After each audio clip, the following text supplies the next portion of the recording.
بسم الله الرحمن الرحيم. الحمد لله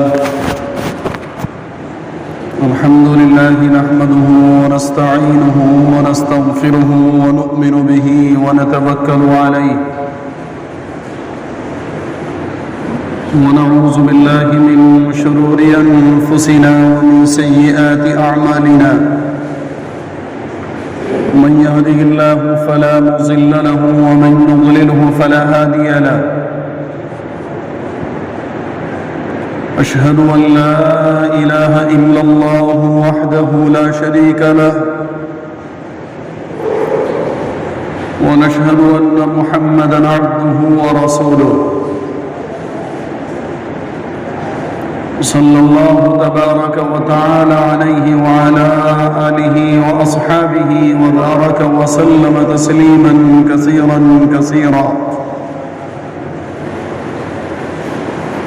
أما بعد فأعوذ بالله من الشيطان الرجيم. بسم الله الرحمن الرحيم.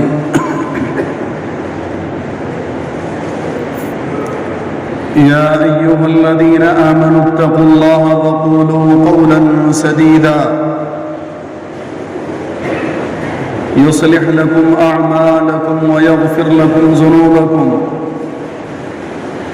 ومن يطع الله ورسوله فقد فاز فوزا عظيما. صدق الله مولانا العلي العظيم.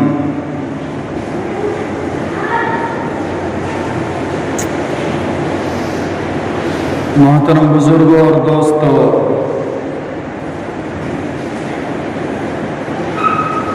ابھی آپ حضرات کے سامنے قرآن کریم کے 22ویں پارے میں سے ایک آیت کریمہ تلاوت کی ہے.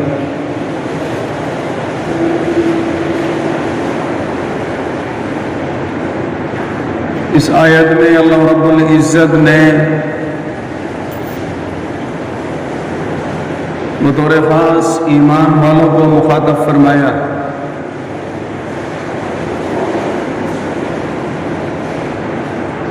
اور حکم دیا ہے کہ ایمان والوں کو چاہیے کہ وہ سب کے سب اللہ سے ڈریں، اور جب بات کریں تو راستے کی بات ہو، سیدھی بات ہو، سچی بات ہو.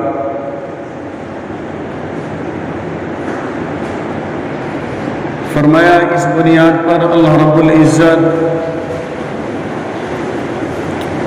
ان بندوں کو جو اللہ سے ڈرنے والے ہوں گے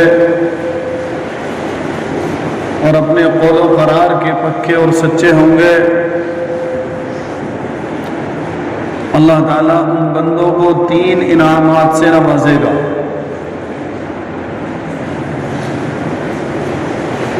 فرمایا پہلا انعام یہ ہوگا یصلح لکم اعمالکم.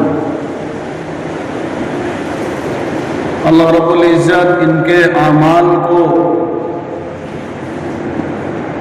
نیک بنا دے گا، یعنی ان کو جو عمل کی توفیق ملے گی وہ اچھے عمل کی توفیق ملے گی. یہ لوگ اعمال صالحہ کرنے والے ہوں گے. وَيَغْفِرْ لَكُمْ ذُنُوبَكُمْ. دوسرا انعام یہ ہوگا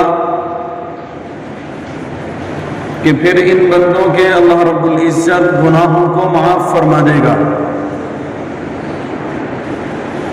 فرمایا وَمَن يُطِعِ اللَّهَ وَرَسُولَهُ. تیسرا انعام یہ ہوگا کہ پھر اللہ رب العزت اپنے ان بندوں کو جو اللہ سے ڈرنے والے ہیں اور اپنے قول و قرار کے پکے اور سچے ہیں، سچی اور اچھی بات کہتے اور بولتے ہیں، تو ان کو اللہ رب العزت تیسرا انعام یہ عطا فرمائے گا کہ ان کو اللہ رب العزت زندگی میں اپنی اور اپنے رسول کی اطاعت والی زندگی عطا فرمائے گا. اور آگے فرمایا کہ پھر جب کسی کو اللہ رسول کی اطاعت والی زندگی مل جائے یا جس کے اعمال صالح ہو جائیں، اچھے ہو جائیں، یا جس کے گناہوں کی معافی کا اعلان کر دیا جائے، فقد فاز فوزا عظیما، تو یہ اس کے لیے بڑی کامیابی کی بات ہے۔ ایسے بندے کامیاب ہونے والے ہیں اور مراد کو پہنچنے والے ہیں، فلاح کو حاصل کرنے والے ہیں۔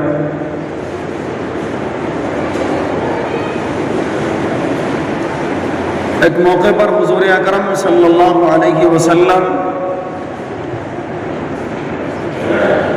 صحابہ کے درمیان میں تشریف فرما ہے،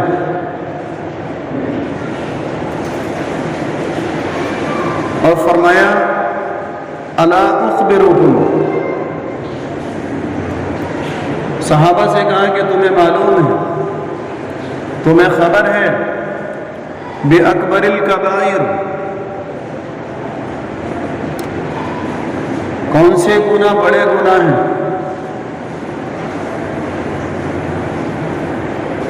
صحابہ نے کہا کہ اللہ اور اس کے رسول ہی زیادہ جانتے ہیں۔ جناب رسول اللہ صلی اللہ علیہ وسلم نے فرمایا بڑے گناہوں میں سب سے بڑا گناہ اشراک باللہ، یعنی اللہ کے ساتھ کسی کو شریک ٹھہرانا۔ بڑے گناہوں میں سب سے بڑا گناہ کیا ہے؟ اللہ کی ذات میں، اللہ کی صفات میں کسی کو شریک ٹھہرانا۔ ہم کلمہ پڑھتے ہیں جو اسلام کا اور ایمان کا کلمہ ہے، لا الہ الا اللہ محمد رسول اللہ۔ اس میں ہم اقرار کرتے ہیں کہ اللہ کے سوا کوئی بھی معبود نہیں، اللہ کے علاوہ کوئی عبادت کے لائق نہیں۔ تو اسی میں ہم نے اس بات کا بھی اقرار کیا ہے کہ اللہ کے سوا پوری دنیا کے اندر اور میری اپنی زندگی میں جو بھی کچھ ہو رہا ہے وہ سب کا سب اللہ کے کرنے سے ہو رہا ہے۔ اللہ کے کیے بغیر پوری کائنات کے اندر اور میری اپنی پوری زندگی میں کچھ بھی ہو نہیں سکتا۔ جو ہو رہا ہے وہ سب اللہ کے کرنے سے ہو رہا ہے، جو نہیں ہو رہا وہ اللہ کے نہ کرنے سے ہو رہا۔ جو ہوگا وہ اللہ کے کرنے سے ہوگا، جو نہیں ہوگا وہ اللہ کے نہ کرنے سے ہوگا۔ اس میں ہم نے دنیا کے اندر جتنی بھی چیزیں ہیں ان سب کی نفی کی ہے، ان سب کا انکار کیا ہے کہ اللہ کے علاوہ کوئی بھی کچھ نہیں کر سکتا۔ کرنے والی ذات صرف اور صرف اللہ کی۔ لا الہ الا اللہ کا مطلب یہ ہے۔ اور اس کے ساتھ میں ہم نے پڑھا ہے محمد الرسول اللہ، کہ جناب محمد صلی اللہ علیہ وسلم ہمارے رسول ہیں، اللہ کے رسول ہیں۔ اس کا مطلب یہ ہے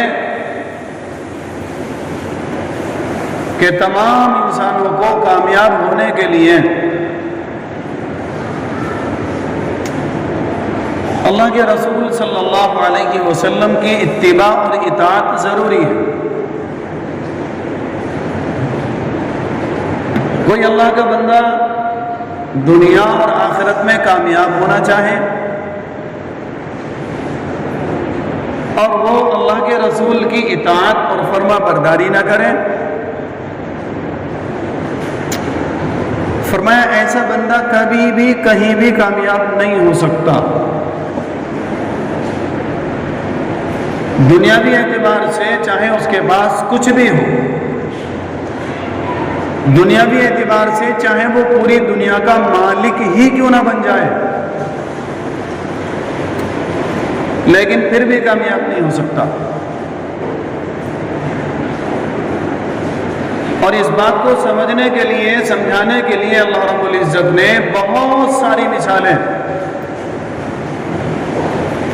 دنیاوی اعتبار سے بڑے بڑے سورماؤں کی تمام انسانیت کے سامنے پیش کر کے رکھ دی۔ فرعونوں کو پیدا کیا، نمرودوں کو پیدا کیا، قارونوں کو پیدا کیا،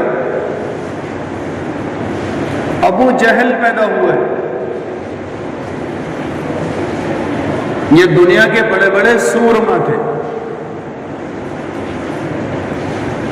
فرعون نے نعرہ لگایا انا ربکم الاعلی، میں ہی تو تمام انسانیت کا رب اعلی ہوں۔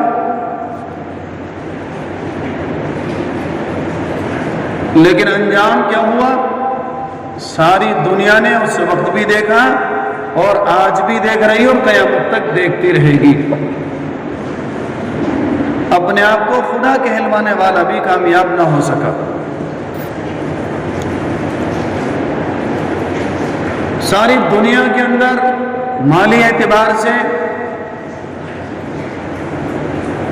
قارون کو اللہ رب العزت نے جو دولت عطا فرمائی، دنیا کے اندر تمام مال والوں کے ریکارڈ توڑ دیے گئے اور یہ بتا دیا گیا کہ اب اتنی دولت والا قیامت تک کوئی پیدا بھی نہیں ہو سکتا۔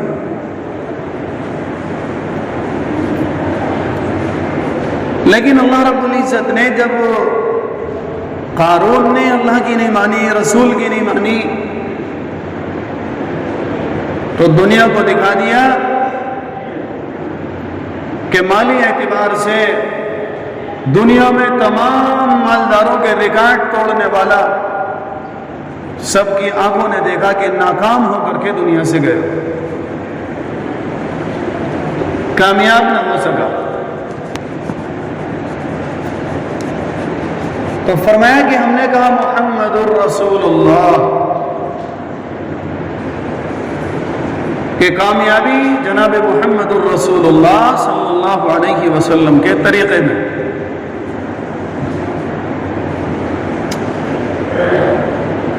تو فرمایا وَمَن يُطِعِ اللَّهَ وَرَسُولَهُ، جو لوگ اللہ سے ڈرنے والے ہیں اور اپنی بات کے پکے اور سچے ہیں، اللہ رب العزت ان کے اوپر تیسرا انعام یہ فرمائے گا کہ ان کو اللہ اپنی اور اپنے رسول کی اطاعت کی توفیق عطا فرما دیتا ہے۔ تو جناب محمد الرسول اللہ صلی اللہ علیہ وسلم نے فرمایا کہ سب سے بڑا گناہ کیا ہے دنیا میں؟ اشراک باللہ، اللہ کے ساتھ کسی کو ساجی اور شریک ٹھہرانا، یہ سب سے بڑا گناہ۔ قرآن کریم کے اندر اس کے بارے میں کئی جگہ پر اللہ رب العزت نے بیان فرمایا کہ اللہ رب العزت جس کو چاہے گا، کوئی کتنا بڑا گناہگار کیوں نہ ہو، اللہ جس کو چاہے گا معاف کر دے گا۔ ان اللہ لا یغفر ان یشرک بہ ویغفر ما دون ذلک لمن یشاء، اللہ جس کو چاہے گا معاف کر دے گا، لیکن فرمایا کہ جو شرک کر کے آئے گا، اللہ کے ساتھ کسی کو ساجی ٹھہرا کر آئے گا، اللہ کا کوئی ہمسر کسی کو بنا کر آئے گا، اللہ کے مقابلے میں کسی کو کوئی کھڑا کر کے آئے گا، اللہ فرماتا لا یغفر، نہیں بخشا جائے گا۔ وَمَن یشرک باللہ، اللہ تعالیٰ اس شرک کرنے والے کو معاف نہیں فرمائے گا۔ اِنَّهُ مَن یشرک بِاللَّهِ فَقَدْ حَرَّمَ اللَّهُ عَلَيْهِ الْجَنَّةَ، اللہ فرماتا ہے کہ جو شرک کر کے آئے گا اس کے اوپر میں نے جنت کو حرام کر دیا ہے۔ وَمَأْوَاهُ النَّارُ، اور اس کا ٹھکانہ ہمیشہ ہمیشہ کے لیے کیا ہوگا؟ جہنم ہوگا۔ وَمَا لِلظَّالِمِينَ مِنْ أَنصَارٍ، اور جو ایسے ظالم ہوں گے کہ اللہ کے ساتھ ہی کسی کو شریک ٹھہرا دے۔ اللہ کے ساتھ کسی کو کھڑا کر دیں، اللہ کے مقابلے کا، اللہ کے ٹکر کا کسی دوسرے کو مان جائیں. فرمایا کہ ایسے ظالموں کی قیامت میں کوئی مدد بھی نہیں کر سکتا. وَمَا لِلظَّالِمِينَ مِنْ أَنصَارٍ، ایسے ظالموں کا کوئی مددگار نہیں ہوگا. تو عقیدے کی بنیاد پر ہمیں اپنے عقیدے کو بالکل صاف اور ستھرا رکھنا ہے. اللہ کی ذات و صفات میں کسی کو بھی کسی حال میں شریک نہیں کرنا. بہت سارے لوگ بہت سارے موقعوں پر عقیدت اور محبت کی بنیاد پر، تعظیم کی بنیاد پر کسی کو بھی اللہ کے مقابلے میں لا کر کھڑا کر دیتے ہیں. اپنے اپنے عقیدے پتہ نہیں کیسے کیسے بنا لیتے ہیں. فلاں جگہ چلے جاؤ، وہاں سے مسئلہ حل ہو جائے گا. فلاں کی درگاہ میں پہنچ جاؤ، فلاں کے دربار میں چلے جاؤ، اولاد مل جائے گی، بگڑی بن جائے گی. فلاں کے پاس چلے جاؤ، وہاں جا کر کے وہ قبر میں آرام فرما ہے، ان سے دعا کی درخواست کریں گے، وہ ہمارے لیے دعا کر دیں گے. فرمائے کہ سارے عقیدے شرک میں آتے ہیں. اللہ کے علاوہ اگر کسی کے ذہن میں یہ بات رہی کسی اور کے کہنے سے بھی اولاد مل سکتی ہے، اللہ کے در کے علاوہ کسی دوسرے کے در پر جا کر بگڑی بن سکتی ہیں، مشکل کشائی ہو سکتی ہے، پریشانیاں دور ہو سکتی ہیں، مصیبتیں ٹل سکتی ہیں، تو یہ سب شرک ہے. ان ساری چیزوں کو دور کرنے والا، ان سارے مسئلوں کو حل کرنے والا صرف ایک ہے اور اکیلا، وہ اکیلا اور تنہا ہے، اور وہ سب کا خالق اور مالک اور پالنہار ہے، جس کو ہم اللہ کہتے ہیں. ایک مرتبہ حضرت عائشہ صدیقہ رضی اللہ عنہا ایک چھوٹے سے خوبصورت بچے کو کھلا رہی ہیں. اچانک سے حضور اکرم صلی اللہ علیہ وسلم تشریف لائے.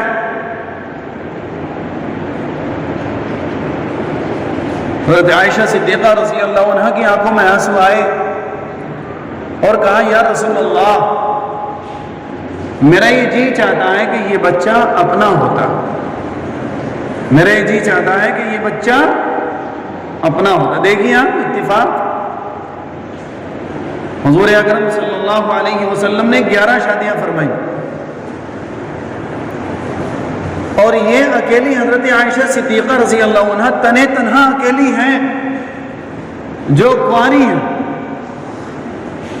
باقی جتنی شادیاں آپ نے فرمائی ان میں سے کوئی مطلقہ ہے، طلاق شدہ ہے، اور اکثر ان میں سے بیوہ. سب سے پہلی شادی آپ نے فرمائی حضرت خدیجۃ الکبریٰ رضی اللہ عنہا سے، اور وہ ڈبل بیوہ. ایک فرزند، ایک بیٹے کے علاوہ آپ صلی اللہ علیہ وسلم کے جو حضرت ابراہیم رضی اللہ عنہ ہیں، ان کے علاوہ بقیہ آپ کی تمام اولاد حضرت خدیجہ رضی اللہ عنہ سے پیدا ہوئی. حضرت عائشہ صدیقہ رضی اللہ عنہ قاری ہیں اور کوئی اولاد نہیں. ایک بچے کو کھلا رہی ہیں، خوبصورت بچہ ہے، گود میں اٹھا رکھا ہے. حضور تشریف لائے، آنکھوں میں آنسو آئے، فرمائے یا رسول اللہ جی چاہتا ہے یہ بچہ اپنا ہوتا. جناب محمد الرسول اللہ صلی اللہ علیہ وسلم نے کیا فرمایا؟ عائشہ کان کھول کر سن، یہ خزانہ میرے پاس نہیں، اس خزانے کا ذمہ دار اور اس کا ٹھیکیدار کوئی اور ہے. اور فرمایا یہب لمن یشاء اناسا ویہب لمن یشاء الذکور او یزوجہم ذکرانا واناسا ویجعل من یشاء عقیما انہ علیم قدیر. فرمایا اللہ جس کو چاہتا ہے لڑکیاں دیتا ہے، وَيَهَبُ لِمَنْ يَشَاءُ الذُّكُورَ، اور اللہ جس کو چاہتا ہے لڑکے دیتا ہے، أَوْ يُزَوِّجُهُمْ ذُكْرَانًا وَإِنَاثًا، اور اللہ جس کو چاہتا ہے بیٹے اور بیٹیاں دونوں دے دیتا ہے. کسی کے پاس صرف بیٹیاں، کسی کے پاس صرف بیٹے، اور کسی کے پاس بیٹے بھی اور بیٹیاں. اور آگے فرمایا وَيَجْعَلُ مَن يَشَاءُ عَقِيمًا، اور اللہ جس کو چاہتا ہے بانجھ کر دیتا ہے، نہ بیٹا اور نہ بیٹی۔ إِنَّهُ عَلِيمٌ قَدِيرٌ، کیوں؟ اس لیے کہ وہ جاننے والا بھی ہے اور طاقتور ہے، قدرت والا ہے۔ وہ جانتا ہے کس کو بیٹا دینا ہے اور کس کو بیٹی دینی ہے، کس کو دونوں دینے اور کس کو نہیں دینا، وہ سب جانتا ہے۔ اب آپ بتائیے حضرت عائشہ صدیقہ رضی اللہ عنہ کون ہے؟ حضور اکرم صلی اللہ علیہ وسلم کی سب سے زیادہ چہیتی اور سب سے زیادہ لاڈلی زوجہ ہیں، جن کے بارے میں حضور اکرم صلی اللہ علیہ وسلم نے ایک موقع پر فرمایا کہ عائشہ نہ ہوتی تو دین بھی مکمل نہیں ہوتا۔ عائشہ وہ ہے جس کی وجہ سے دین مکمل ہوا، جس سے ایسا تعلق اور جس کا ایسا مقام اور مرتبہ، اور اس کی گود بچوں سے خالی ہو، اور پھر وہ حضور کے سامنے سفارش اور درخواست اور اپنے دل کی بات رکھتی ہو، اور پھر حضور کے بس میں اگر کچھ ہو اور حضور نہ دے، یہ ہو سکتا ہے؟ ہم جھوٹی جھوٹی محبتوں میں پتہ نہیں کیا کیا کر جاتے ہیں، اور وہاں تو ایسی سچی اور پکی محبت، اور پھر حضور کے بس میں ہو اور حضور عطا نہ کریں۔ لیکن حضور کہہ رہے ہیں کہ نہیں، یہ کام میرے بس میں نہیں ہے، یہ دولت میرے پاس نہیں ہے۔ اب بتاؤ ایمانداری سے، جو کام جو نعمت خود حضور کے بس میں نہ ہو، اور ہم کسی کے مزار پر جا کر کے یہ کہہ دیں کہ نہیں یہاں سے تو بیٹا ملے گا، تھوڑی دیر سینے پر ہاتھ رکھ کر کے غور کریں۔ کسی کی بیوی جا کر کے کہہ رہی ہے، کسی کے شوہر جا کر کے کہہ رہے ہیں، کسی کی ساس جا کر کے کہہ رہی ہے، پتہ نہیں کیا کیا ہو رہا ہے، اور ہیں ہم مسلمان۔ تو حضور نے فرمایا بڑے گناہوں میں سے سب سے بڑا گناہ کیا ہے؟ اشراک باللہ، اللہ کے ساتھ کسی کو شریک ٹھہرانا۔ اور پھر اس کے بعد فرمایا اس کے بعد میں بڑا گناہ کیا ہے؟ حقوق الوالدین،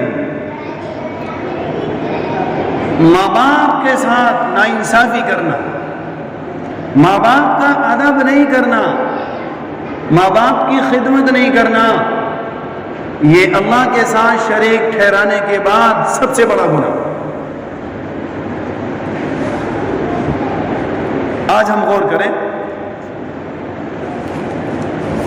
ہمارا اپنا رویہ اپنے والدین کے ساتھ کیا ہے؟ ہم اپنے والدین کی کتنی خدمت کرتے ہیں اور ان کی کتنی بات مانتے ہیں؟ جائز کاموں میں ان کی اطاعت فرض، یہاں تک کہ اگر آپ نفل عبادت میں لگے ہوئے ہیں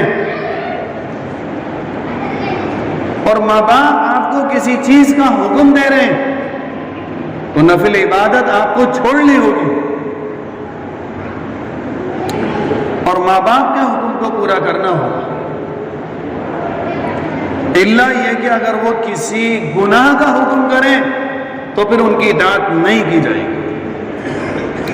گناہ کے کسی بھی کام میں دنیا میں کسی کی اطاعت نہیں۔